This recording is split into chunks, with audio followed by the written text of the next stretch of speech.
Hello friends, आपका स्वागत है मेरे यूट्यूब चैनल आउटलुक क्लासेस पर। मैं आरिफ हुसैन। आज आपके लिए मैं पॉलिटी और इसके टाइप्स के बारे में बताने जा रहा हूं। यहां पर आप जानेंगे कि पॉलिटी क्या होती है और इसके प्रकार क्या होते हैं। आइए वीडियो शुरू करते हैं। तो पॉलिटी क्या होती है? Polity is an identifiable political entity, यानी एक पॉलिटिकल यूनिट होती है जिसका कोई नाम होता है। जैसे हम कह सकते हैं इंडियन पॉलिटी, या किसी और कंट्री के लिए वहाँ की पॉलिटी शब्द का इस्तेमाल किया जा सकता है। तो पॉलिटी क्या होती है? A group of people with a collective identity. तो एक पॉलिटी क्या होती है? ग्रुप ऑफ पीपल, यानी लोगों का समूह जिनकी आइडेंटिटी सामूहिक होती है या कलेक्टिव होती है। कलेक्टिव आइडेंटिटी ये कैसे क्रिएट होती है? ये कलेक्टिव आइडेंटिटी क्रिएट होती है सेंस ऑफ बिलोंगिंगनेस से। तो सेंस ऑफ बिलोंगिंगनेस का मतलब है कि उनमें रिलीजन, रेस, कास्ट या कल्चरल आइडेंटिटीज़, लैंग्वेज की वजह से उनके अपने आप को वो एक दूसरे के समान मानते हैं, और एक कलेक्टिव आइडेंटिटी इससे जनरेट होती है। और तो क्या हो गया? ग्रुप ऑफ पीपल हो गए collective identity who are organized by some form of institutionalized social relations. और ऐसे ग्रुप ऑफ पीपल जिनकी कलेक्टिव आइडेंटिटी हो, वो किस तरीके से ऑर्गेनाइज हो? किसी इंस्टीट्यूशनलाइज्ड सोशल रिलेशन से। जैसे आपने सोशल कॉन्ट्रैक्ट की थ्योरी पढ़ी होगी, उसमें क्या था? सोशल कॉन्ट्रैक्ट की थ्योरी में है कि लोग जो है वो कलेक्ट होकर एक विल अपना क्रिएट करते हैं कि हम किसी इंस्टीट्यूशन से गवर्न होंगे। तो इस तरीके से इंस्टीट्यूशनलाइज्ड सोशल रिलेशंस जो है वो पॉलिटी को क्रिएट करते हैं। तो एक ग्रुप ऑफ पीपल होंगे, कलेक्टिव आइडेंटिटी होगी, और किसी इंस्टीट्यूशनलाइज्ड सोशल रिलेशन से वो ऑर्गेनाइज होंगे, और उनके पास ये कैपेसिटी होगी कि वो मोबिलाइज कर सकें रिसोर्सेज, यानी रिसोर्सेज को वो एकत्र कर सकें, ताकि जो उनके कलेक्टिव गोल्स हैं, किसी भी पॉलिटी के कुछ गोल्स होते हैं कि उनको क्या अचीव करना है, तो उनके पास कैपेसिटी हो कि वो इस तरह के रिसोर्सेज को मोबिलाइज कर सकें, ताकि वो पॉलिटी के जो गोल्स हैं उसको फुलफ़िल कर सकें।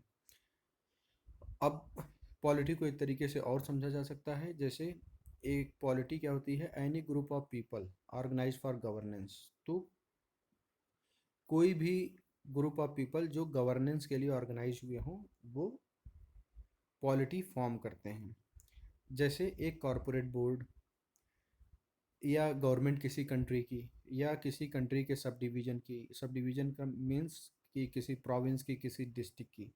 तो इस तरीके से पॉलिटी क्या है? Group of people organize for governance. Governance का मीन्स क्या है? Governance means to govern. To govern, governance के अंदर क्या आता है कि पीपल्स के कंडक्ट को कैसे रेगुलेट करना है, उनको कैसे प्रोविजनिंग करनी है सर्विस की, यानी उनके कैसे सर्विसेज प्रोवाइड करनी है, क्या इंस्टीट्यूशंस होंगे, क्या ऑर्गेनाइजेशंस होंगे, क्या प्रोसेसेस होंगी, और किसको किसको इस सर्विसेज को कैसे प्रोवाइड करना है। ये सब जो है, गुड्स या सर्विसेज कैसे प्रोवाइड करनी है, this is part of governance. तो टू रेगुलेट और control the conduct of people, ये एक पार्ट हो गया हमारे गवर्नेंस का। To provisioning of the services, और उसके लिए क्या करते हैं? इंस्टीट्यूशंस और ऑर्गेनाइजेशंस फॉर्म होते हैं, प्रोसेसेस बहुत सारे डेवलप होते हैं। तो ये सब गवर्नेंस का पार्ट हैं। तो हम इस तरीके से कह सकते हैं कि group of people organize for governance. तो ये एक कंट्री की भी गवर्नमेंट हो सकती है, और एक कंट्री के सब डिवीज़न की भी गवर्नेंस हो सकती है। तो आइए हम नेक्स्ट देखते हैं, types of polity. Types of polity में हम देखेंगे कि टाइप्स ऑफ पॉलिटी में जो आजकल सबसे पॉपुलर है वो रिपब्लिक है, और जो पुराने समय में यानी मिडिवल एरा में बहुत ज़्यादा पॉपुलर थी वो थी मोनार्की। तो रिपब्लिक की क्या खासियत होती है? रिपब्लिक की जो कैरेक्टरिस्टिक्स होते हैं ये होते हैं कि यहाँ पर जो एडमिनिस्ट्रेशन होता है पॉलिटी का, या पॉलिटी जो एडमिनिस्टर होती है वो एक इलेक्टेड रिप्रेजेंटेटिव से होती है। यानी कि हेड ऑफ स्टेट जो होगा वो इलेक्टेड बाय द पीपल होगा। अब वो चाहे यूनिवर्सल फ्रेंचाइजी हो, यूनिवर्सल एडल्ट फ्रेंचाइजी हो, या लिमिटेड फ्रेंचाइजी हो। हमारे यहाँ लिमिटेड फ्रेंचाइजी का यूज होता है इंडिया में, क्योंकि हमारे यहाँ जो हमारे इलेक्टेड रिप्रेजेंटेटिव्स हैं वो हमारे प्रेसिडेंट को इलेक्ट करते हैं। तो इस तरीके से हमारे यहाँ रेस्ट्रिक्टेड या लिमिटेड फ्रेंचाइजी है। और यूनिवर्सल एडल्ट फ्रेंचाइजी से हमारे यहाँ कौन कहाँ किसके इलेक्शंस होते हैं? लेजिस्लेटिव असेंबली के और लोकसभा के, लोकसभा के ये दोनों जो है हमारे यहाँ इलेक्शंस वो यूनिवर्सल एडल्ट एडल्ट फ्रेंचाइजी के थ्रू होते हैं। तो इसकी दूसरी क्या है कि पॉलिटिकल सोवेरेंटी इसमें किसके अंदर होती है? पीपल के अंदर। जो सोवेरेंटी जो होगी पॉलिटिकल, यानी राजनीतिक संप्रभुता, वो पीपल के अंदर होगी। तो पीपल के अंदर का मतलब जैसे हमारे प्रियम्बल में लिखा हुआ है we the people of India, यानी कि कोई एक व्यक्ति यहाँ का सोवरेन नहीं होगा, बल्कि इंडिया के पीपल हैं जो सोवेरेनिटी उनके अंदर निहित है। तो सोवेरेनिटी यहाँ पर क्या होगी? वो पीपल के अंदर लाई करेगी। और सोवेरेनिटी का मतलब आपको यहाँ मैं समझा देता हूँ। सोवेरेनिटी का मतलब होता है कि freedom from any kind of internal और एक्सटर्नल फोर्सेस। जैसे अगर किसी कंट्री की सोवेरेनिटी की बात करें तो वो अपनी पॉलिटी को या अपने स्टेट को गवर्न कर सकता है बिना किसी बाहरी या अंदरूनी, यानी इंटरनल और एक्सटर्नल फोर्सेस के इन्फ्लुएंस में आए। तो हम ये कह सकते हैं कि सोवरेन वो है। और ये कोई स्टेट अगर सोवरेन है तो वो अपनी इंडिपेंडेंट फॉरेन पॉलिसी भी फॉर्म कर सकता है। तो सोवरेनिटी का मतलब आप समझ गए हैं कि जो अपने मन से काम करने में सक्षम हो बिना इंटरनल या एक्सटर्नल फोर्सेस के इन्फ्लुएंस में आए, तो वो सोवरेन है। तो यहाँ पर सोवरेनिटी क्या है? वो पीपल के अंदर लाई करती है। और यहाँ पर किसी भी तरीके का जो है प्रिविलेज्ड क्लास का, यानी रिपब्लिकन जो पॉलिटी होती है उसमें किसी भी तरीके के प्रिविलेज्ड क्लास का कोई भी वो नहीं रहता है। ये सॉरी, यहाँ ऑप्शन हो गया है, यहाँ पर अपोजिशन होना चाहिए था। यहाँ पर किसी भी पॉलिटिकल क्लास का, किसी भी प्रिविलेज्ड क्लास का अपोजिशन किया जाता है या उसके अपोजिट में होती है। यहाँ पर क्या होती है? इक्वलिटी ऑफ अपॉर्चुनिटी होती है। यानी कि किसी भी पब्लिक पोस्ट को, यहाँ तक कि हेड ऑफ द स्टेट का भी जो हमारा पोस्ट है या हमारी प्रेसिडेंट की पोस्ट है, उस पे भी कोई भी जो एलिजिबल है वो compete कर सकता है इस पोस्ट के लिए। तो इस तरीके से ये अपोज करता है किसी भी तरीके के प्रिविलेज क्लास को। अब आते हैं हम मोनार्की की तरफ। मोनार्की क्या है? मोनार्की वो होता है जिसमें head of the state elected नहीं होता है, बल्कि इसकी पोजीशन जो होती है वो हेरिडेटरी होती है। यानी कि राजा का बेटा राजा का बेटा राजा बनता है यहाँ पर। और ये सक्सेशन के थ्रू जो है अपनी पोस्ट पर आते हैं। जैसे राजा का बेटा राजा बने, बताया, राजा के बाद उसका बेटा राजा बनेगा या उसकी बेटी रानी बनेगी। तो यहाँ पर पोजीशन जो होती है हेरिडेटरी होती है और पोस्ट पर लोग सक्सेशन के थ्रू आते हैं। यहाँ पर इलेक्शन नहीं होता है। अब नेक्स्ट क्या है? इसके टाइप्स। मोनार्की के भी दो टाइप्स होते हैं। मोनार्की के क्या है? एब्सोल्यूट मोनार्की और कॉन्स्टिट्यूशनल मोनार्की।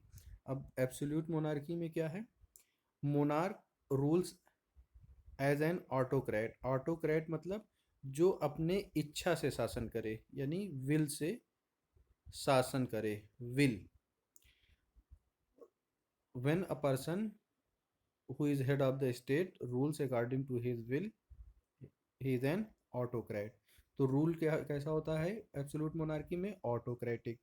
और एब्सोल्यूट पावर जो होती है वो ऑटोक्रेट की या मोनार्क की स्टेट या गवर्नमेंट पर एब्सोल्यूट कंट्रोल होता है। यानी कि स्टेट या गवर्नमेंट उसके विम्स एंड फैसी यानी उसके विल के अनुसार ही चलेगी, और जो किंग कह देगा वही लॉ हो जाएगा। और इसके एग्जांपल हमारे Saudi Arabia, UAE, Vatican city, Brunei etcetera इसके एग्जांपल हैं।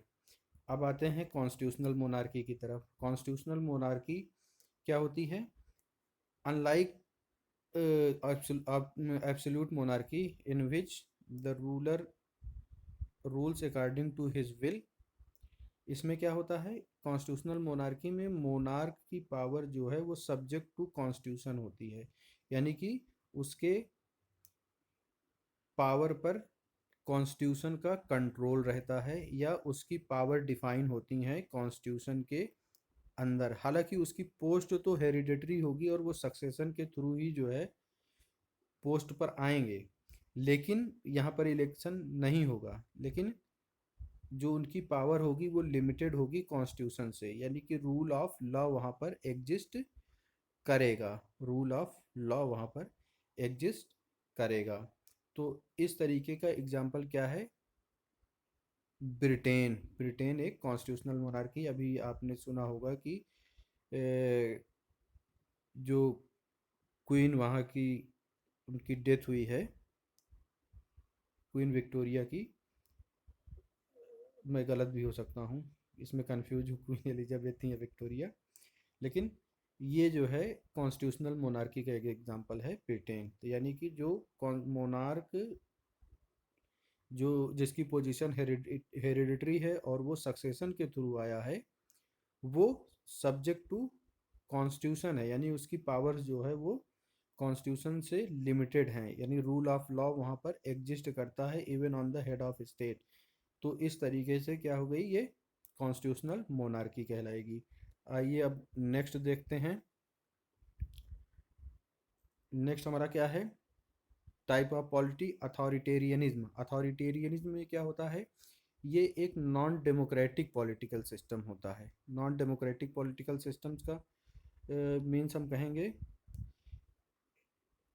कि हालांकि यहाँ का जो हेड ऑफ द स्टेट चुना जाता है वो डेमोक्रेटिकली इलेक्ट हो सकता है डेमोक्रेटिकली इलेक्ट हुआ हो, लेकिन जो उसका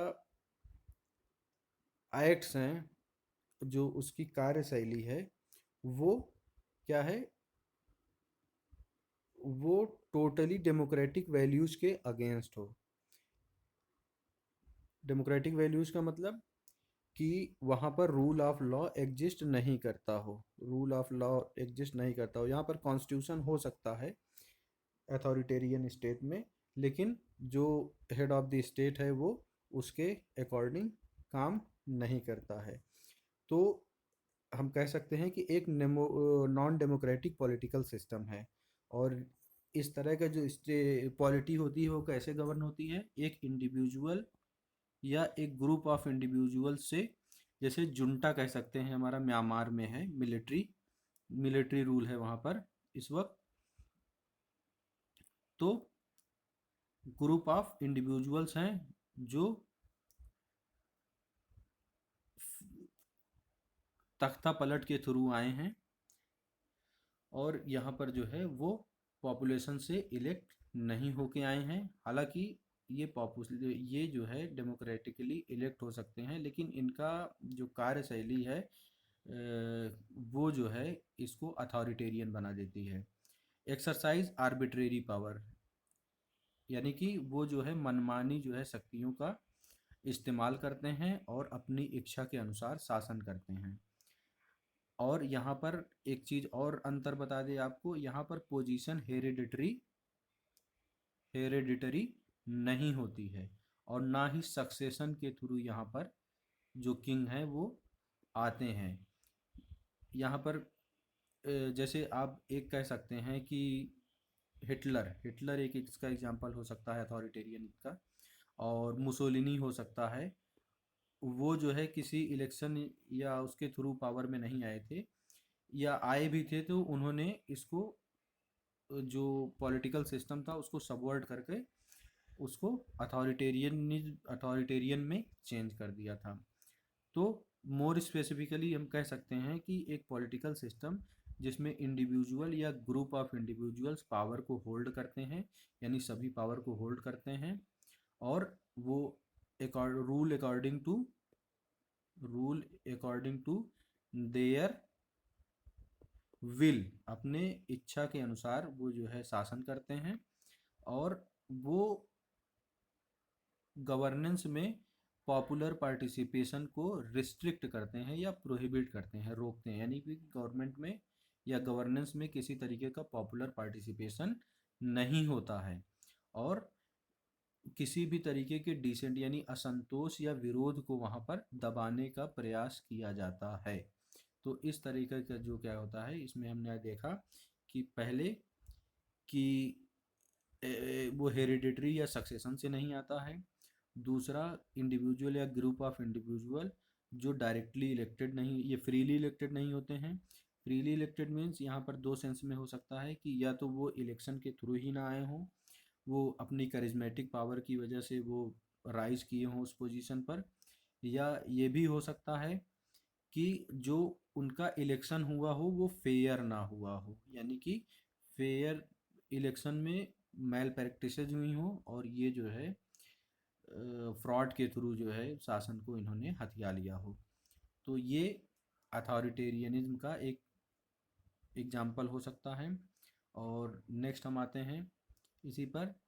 तो हम ये कह सकते हैं कि ग्रुप इंडिविजुअल या ग्रुप ऑफ इंडिविजुअल जो पावर को होल्ड करते हैं, पावर को अपने अनुसार जो है यूज करते हैं और अपने विल के अकॉर्डिंग वो पावर को यूज करते हैं, और किसी भी तरीके के पॉपुलर पार्टिसिपेशन को गवर्नेंस में रोकते हैं, और किसी भी तरीके के डिसेंट को वो रिप्रेस करते हैं, या उनके विरोध में कोई भी जो है आवाज़ उठाता है तो उसको दबाने का प्रयास किया जाता है। जबकि डेमोक्रेसी में क्या होता है, freedom to speech of expression होता है, यानी कोई भी व्यक्ति अपने विचार को अभिव्यक्त कर सकता है और विचार फॉर्म कर सकता है। तो हम नेक्स्ट देखते हैं अथॉरिटेरियनिज्म के बाद टोटलिटेरियन स्टेट आता है। टोटलिटेरियन स्टेट भी जो है ये एक्सट्रीम फॉर्म है किसका, ये टोटलिटेरियन जो है वो अथॉरिटेरियन का एक्सट्रीम फॉर्म होता है। एक पॉलिटिकल सिस्टम जिसके फीचर्स जो होते हैं वो अथॉरिटेरियनिज्म से मिलते जुलते हैं, लेकिन और भी ज़्यादा रिप्रेसिव होते हैं, यानी अत्याचारी शासन होता है। ये लोगों के जीवन के और भाग्य की हर चीज़ को ये कंट्रोल और रेगुलेट करना चाहते हैं, यानी कि नियंत्रित और सीमित करना चाहते हैं। तो एक ऐसा पॉलिटिकल सिस्टम जो अथॉरिटेरियनिज्म के ही सारे फीचर्स को इंक्लूड कर शामिल करता है और उससे ज़्यादा क्रूर होता है, और ये जो है मानव जीवन के यानी अपने नागरिकों के जीवन के हर पहलू को नियंत्रित और सीमित करता है। और वहाँ पर मैंने बताया अथॉरिटेरियनिज्म में कि वहाँ पर किसी भी तरीके के डिसेंट को सप्रेस करने का प्रयास किया जाता है, लेकिन यहाँ पर क्या किया जाता है, सप्रेशन के लिए एक्सट्रीम फॉर्म का इस्तेमाल किया जाता है, यानी कि उन्हें जेलों में डाल दिया जाता है जो लोग डिसेंट करते हैं, या उन्हें मार दिया जाता है। तो टोटलिटेरियनिज्म जो है वो अथॉरिटेरियनिज्म का ही एक्सट्रीम फॉर्म है, यानी कि यहाँ पर भी जो है इलेक्टेड या नॉन इलेक्टेड हेड हो सकता है, जो हेरिडेटरी या सक्सेशन के थ्रू नहीं आएगा, वो किसी भी तरीके से इलेक्टेड या नॉन इलेक्टेड आ सकता है, और वो अथॉरिटेरियनिज्म का जो है वो एक्सट्रीम फॉर्म होता है, जो मानव जीवन के हर पहलू की या नागरिक जीवन के हर पहलू को वो कंट्रोल और रेगुलेट करता है, और किसी भी तरीके के डिसेंट को वो वो चाहे बहुत हल्का ही डिसेंट हो, उसको कुचलने का प्रयास करता है। वहाँ पर दबाने का प्रयास था, यहाँ पर कुचलने का प्रयास किया जाता है। लोगों को जेलों में डाला जाता है। लोगों को जेलों में डाला जाता है और उन्हें मार भी दिया जाता है। तो आइए नेक्स्ट देखते हैं।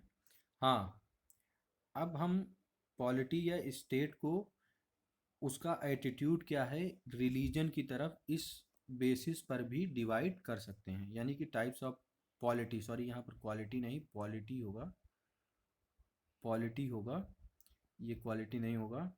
किस पर उसका एटीट्यूड क्या है टुवार्ड्स रिलीजन। तो इस तरीके से हम तीन जो है तरह के स्टेट्स देखते हैं। पहला एथेइस्टिक, सेकंड है हमारा थियोक्रेटिक, और थर्ड है सेकुलर स्टेट। एथेइस्टिक स्टेट क्या होते हैं? ये स्टेट एंटी रिलीजन होते हैं, यानी स्टेट का कोई धर्म नहीं होता और ये इस धर्म के विरोध में होते हैं।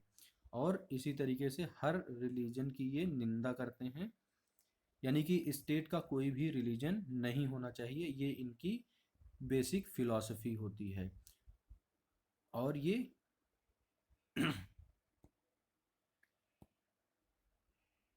इस तरीके के स्टेट एथेइस्टिक स्टेट होते हैं। अब आते हैं थियोक्रेटिक स्टेट। थियोक्रेटिक स्टेट वो स्टेट होते हैं जो क्या होते हैं, स्टेट इज, यानी स्टेट का एक रिलीजन होता है। यहाँ ट्रू शायद गलती से आ गया है। तो स्टेट का एक रिलीजन होता है और इसने एक किसी एक रिलीजन को डिक्लेयर, एक पर्टिकुलर रिलीजन को स्टेट रिलीजन डिक्लेयर किया होता है। और इसके एग्जांपल हैं सऊदी अरेबिया, जहाँ पर इस्लाम जो है एक, बांग्लादेश में इस्लाम, पाकिस्तान में इस्लाम एक जो है रिलीजन है, यानी स्टेट रिलीजन है ये पाकिस्तान। और यहाँ पर जो गवर्नमेंट चलती है वो शरिया लॉ के, यानी इस्लामिक लॉ के अकॉर्डिंग ही चलती है। तो मेरे ख्याल से थियोक्रेटिक स्टेट आप समझ गए हैं कि थियोक्रेटिक स्टेट वो होते हैं जहाँ पर स्टेट ने किसी जो है रिलीजन को स्टेट रिलीजन डिक्लेयर किया होता है। एग्जांपल सऊदी अरेबिया, बांग्लादेश और पाकिस्तान है। अब नेक्स्ट आते हैं हम सेकुलर स्टेट की तरफ। सेकुलर स्टेट क्या है? सेकुलर स्टेट न्यूट्रल होता है रिलीजियस मैटर में, यानी कि state has nothing to do with the religion, और किसी भी तरीके से किसी भी रिलीजन को स्टेट रिलीजन डिक्लेयर नहीं करता है। अब यहाँ पर आपको थोड़ा सा जो है कन्फ्यूजन होगा सेकुलर और एथिस्टिक में। सेकुलर में क्या है, न्यूट्रल एटीट्यूड रहता है किसी की तरफ, रिलीजन की तरफ, और स्टेट का कोई पर्टिकुलर रिलीजन नहीं होता है। लेकिन जो एथेइस्टिक स्टेट होती हैं वो एंटी रिलीजन होती हैं, और वो सभी तरीके के धर्मों की निंदा करती हैं। यानी कि किसी भी तरीके का, सेकुलर स्टेट में है क्या, आप जो है अपने रिलीजन को फॉलो कर सकते हैं, वहाँ पर किसी भी तरीके की मनाही नहीं होती है। लेकिन एथिस्टिक स्टेट में अपने रिलीजन को आप फॉलो करने पर मनाही भी हो सकती है। तो इस तरीके की स्टेट को जो है एथिस्टिक स्टेट कहते हैं। अब इसका एग्जाम्पल सेकुलर स्टेट का क्या है, यूएसए। आइए नेक्स्ट देखते हैं। अब ये देखेंगे कि इंडिया का सेकुलरिज्म जो है वो यूएसए के सेकुलरिज्म से, या जो है जो सेकुलरिज्म का जो डिफिनेशन है उससे किस तरीके से डिफरेंट है। तो इंडिया का कॉन्स्टिट्यूशन जो है वो पॉजिटिव कॉन्सेप्ट ऑफ सेकुलरिज्म लाता है। जो इसका निगेटिव कॉन्सेप्ट जो यूएसए में फॉलो होता है, निगेटिव कॉन्सेप्ट जो यूएसए में फॉलो होता है वो ये है कि स्टेट न्यूट्रल रहेगा किसी भी रिलीजन की तरफ, ना तो किसी रिलीजन को वो प्रोटेक्ट करेगा और ना ही जो है किसी रिलीजियस आइडियोलॉजी को वो प्रमोट करेगा। तो इस तरीके से वो न्यूट्रल कॉन्सेप्ट है। लेकिन जो हमारा इंडिया का है वो पॉजिटिव कॉन्सेप्ट ऑफ सेकुलरिज्म है। हमारी कंट्री में सभी रिलीजन, चाहे उनकी संख्या जो भी हो, यानी उनके फॉलोअर्स की संख्या जो भी हो, सबका स्टेटस सेम होगा और सब स्टेट से सेम सपोर्ट पाएंगे। यानी कि स्टेट रिलीजियस मैटर में कोई भी डिस्क्रिमिनेशन नहीं करेगा। अगर वो कोई भी डिस्क्रिमिनेशन नहीं होगा यहाँ पर रिलीजियस मैटर में। यानी ऐसा नहीं होगा कि किसी वो रिलीजन को सपोर्ट करे, उसके फेवर में काम करे, और किसी रिलीजन को वो नेग्लेक्ट करे या उसको ऑप्रेस करे। तो इस तरीके से इंडिया में नहीं होगा। State will not have anything to do with religion excepting to treat every religion equally. तो स्टेट को रिलीजन से कोई लेना देना नहीं होगा, लेकिन फिर भी स्टेट क्या करेगी, सभी रिलीजन को इक्वली ट्रीट करेगी। यानी कि रिलीजन किसी भी आधार पर डिस्क्रिमिनेशन का बेस नहीं होगा। और अब नेक्स्ट आते हैं, इट इज़ नॉट इररिलीजियस। यानी स्टेट इररिलीजियस, अधार्मिक भी नहीं होगा और धर्म की विरोधी यानी एंटी रिलीजियस नहीं होगा। और यहाँ पर सभी रिलीजन्स को इक्वल फ्रीडम मिलेगी अपने रिलीजन को फॉलो करने की। तो इस तरीके से इंडिया का सेकुलरिज्म जो है वो अमेरिका के सेकुलरिज्म से डिफरेंट है। ठीक है, अब आते हैं नेक्स्ट। तो वीडियो अब ख़त्म हो चुका है guys, thank you for watching. और प्लीज़ अगर मेरा वीडियो आपको पसंद आया हो तो चैनल को सब्सक्राइब करें, वीडियो को लाइक करें, शेयर करें। Thank you.